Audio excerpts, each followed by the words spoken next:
మొన్నేందో Harvard పోయొచ్చిండట. వీణ Harvard పోయినా అంతరిక్షం పోయినా కుక్క తోక వంకరది. అది బూతులు తప్ప ఇంకేమన్నా వస్తాయా? కేసీఆర్ జాతిపిత ఎట్లయితాడు అంటాడు. కేసీఆర్ లేకపోతే తెలంగాణ వచ్చునా?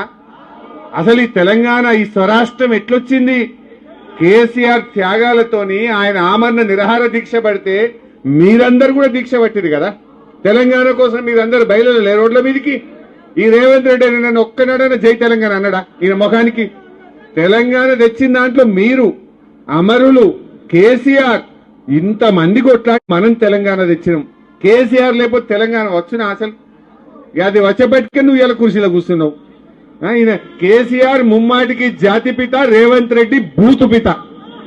వీడు బూతులు తప్ప ఏమన్నా వస్తాయా వానికి?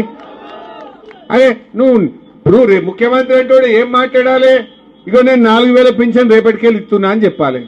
లేకపోతే నేను మహిళలకు బాండ్ పేపర్ మీద రాసి సంతకం పెట్టి ప్రామిసరీ నోటు మీద 2,500 ఇస్తా అన్నా ఇక రేపటి నుంచి ఇస్తా అని చెప్పాలి. గది చెప్పాడు. అదేం మాట్లాడాడు? మాట్లాడితే బూతులే బూతులు, తిట్టుడే తిట్టుడు. అరే కేసీఆర్ ఏమో